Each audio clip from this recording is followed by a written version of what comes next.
નમસ્કાર, આપ જોઈ રહ્યા છો સ્પાર્ક ટુડે ન્યૂઝ। દાહોદ જિલ્લા ભાજપ પ્રમુખના સંરચનાનો કાર્યક્રમ ભારતીય જનતા પાર્ટીના કાર્યાલય કમલમ ખાતે યોજાયો। દાહોદ જિલ્લા ભારતીય જનતા પાર્ટીના પ્રમુખ માટે 50 જેટલા ફોર્મ ભરાયા હતા, જે પૈકી જિલ્લા ભારતીય જનતા પાર્ટીના પ્રમુખ તરીકે સ્નેહલ ધારિયાનું નામ જાહેર કરવામાં આવ્યું। આ કાર્યક્રમમાં ભારતીય જનતા પાર્ટી ગુજરાત પ્રદેશના ચૂંટણી અધિકારી યોગેન્દ્રસિંહ ગોહિલ, શબ્દશરણ તડવી, અર્જણ રબારી, સાંસદ જસવંતસિંહ ભાભોર, ગુજરાત રાજ્યના પંચાયત અને ગ્રામ ગૃહ નિર્માણ મંત્રી બચુભાઈ ખાબડ, જિલ્લા પંચાયતના પ્રમુખ કરણસિંહ ડામોર, દાહોદના ધારાસભ્ય કનૈયાલાલ કિશોરી, શૈલેષ ભાભોર, મહેન્દ્ર ભાભોર, મહેશ ભુરિયા, રમેશ કટારા, માજી જિલ્લા પ્રમુખ શંકરભાઈ આમાલિયાર તેમજ અન્ય મહાનુભાવો અને કાર્યકર્તાઓ ઉપસ્થિત રહ્યા હતા।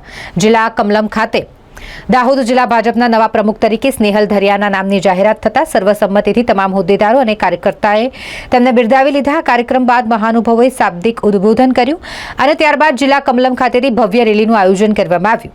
આ રેલી જિલ્લા કમલમથી નીકળી અને દાહોદ ગોધી રોડ, ફ્લાયઓવર થઈ bus station, Swami Vivekananda circle ને અલગ અલગ વિસ્તારમાં ફરીને ગોધરા રોડ પહોંચી હતી। દરેક વોર્ડના સભ્યોએ જિલ્લા પ્રમુખનું આ રેલી દરમિયાન ઠેર ઠેર સ્વાગત કર્યું। સંગઠન પર્વ 2025 ને દાહોદ જિલ્લા ભારતીય જનતા પાર્ટીની આજે જિલ્લા અધ્યક્ષની વરણી હતી।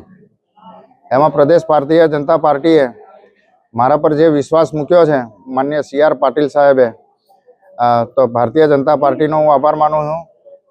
મારું જિલ્લાનું જે નેતૃત્વ છે એ નેતૃત્વ માન્ય જિલ્લા અધ્યક્ષ શંકરભાઈ, માન્ય ભાભોર સાહેબ, માન્ય ખાબડ સાહેબ, સર્વ ધારાસભ્યશ્રીઓ, મારી સંકલન સમિતિ અને સૌ કાર્યકર્તાઓએ મારા પર વિશ્વાસ મૂક્યો છે। ભારતીય જનતા પાર્ટીનો આજે જ્યારે હું અધ્યક્ષ બન્યો છું ત્યારે હું ખાતરી આપું છું કે શંકરભાઈએ જે વારસો ભારતીય જનતા પાર્ટીનો મને સોંપ્યો છે એને હું અવશ્ય વટવૃક્ષ છે પણ એનાથી મોટું વટવૃક્ષ બનાવી અને એક બીજું પણ ગર્વ છે કે વિશ્વની મોટામાં મોટી રાજકીય પાર્ટીના અધ્યક્ષ તરીકે જ્યારે મને દાહોદ જિલ્લાનું દાયિત્વ મળ્યું છે ત્યારે હું એને સંપૂર્ણ ન્યાય આપવાનો પ્રયત્ન કરીશ।